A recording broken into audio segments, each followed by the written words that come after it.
welcome back to my channel. It's your boy D Dyson. Just got back from watching GodzillaMinusOne, and that is a perfect Godzilla movie if I have ever seen one. Godzilla is pissed, and he is wrecking shit. So I'm just sitting there telling myself, I like how the aspect of, the first couple of minutes, not even the first 30, like you're seeing Godzilla within like the first 10 or 15 minutes. And then you realize something about Godzilla. It's like he's young, so that's why I was like, man, they did this phenomenally good. The human aspect and the human element of it, I liked it too. At times it got boring, but other than that, I was very intrigued with the human aspect story. Shishikima, starts with the S, but he's basically, torn from being a kamikaze pilot, and then he aborted his mission basically, and then wound up on Ono Island, and then that's where Godzilla had attacked. And they're all looking to him because he's a fighter pilot to like, man, shoot it. And he just didn't.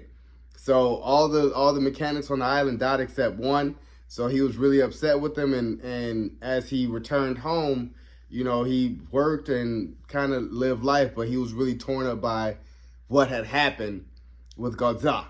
And then he meets the girl with the girl.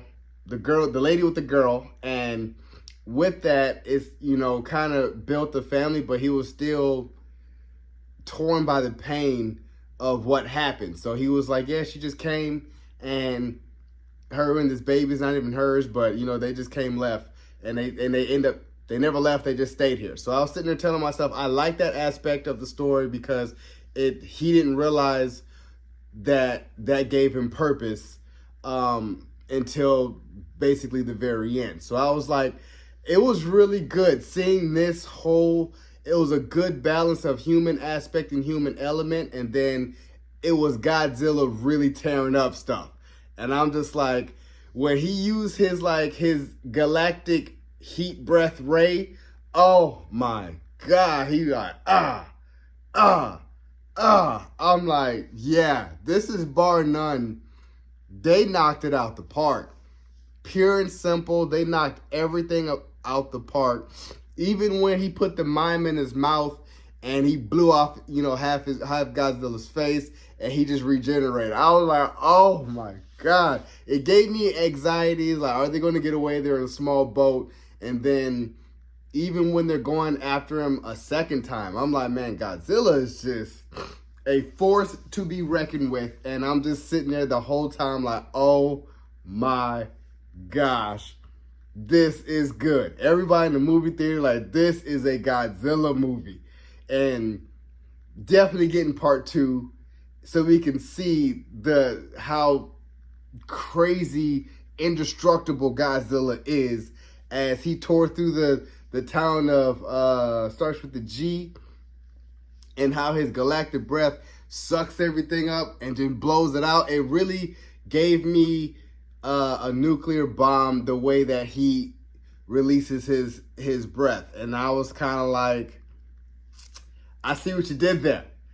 Because Oppenheimer, they're not showing Oppenheimer in Japan till next year. They got Godzilla. Because I think that was the propaganda back then, that something like that from the U.S. never happened, but something like Godzilla, or they know it, but they made the story around the same time, to kind of lighten the mood, basically. So I would love to see what story behind Godzilla, because it does mirror the Hiroshima atomic bomb, the way that his atomic breath blows. So I was sitting there telling myself, I'm like, I see what you did there, and I liked it, because that's why this movie was so important. You got the MonsterVerse with Monarch. You have Godzilla x Kong. But this is a Godzilla movie. Kudos to the CGI. Mwah. On the budget that they got. very creative, very lifelike, very everything. It was a couple of one or two things that I was like, oh yeah, but it quickly went away. And I was like, this is a Godzilla movie. Definitely probably going to be ranked in my top 10. That's why I was so adamant about really wanting to watch this movie, although it was dubbed. It's not even English dubbed, it's just English subtitles. It's all in Japanese, so I hated the fact that I had to kind of look at the bottom of the screen versus the acting a lot. But I was still telling myself, nevertheless, when it becomes English dubbed, this is a movie to watch. So, and I give it a 10 out of 10. I give it a 10 out of 10. If you're Jeremy John, it's awesome-tacular. If you're Tyrone, it's 5 out of 5. Woo! If you're Chris Stuckman, A+. I give it a 10 out of 10. So, you guys enjoyed my review of GodzillaMinusOne. Subscribe to my channel, post a comment down below, and like the video. It's your boy, D. Dyson. Peace.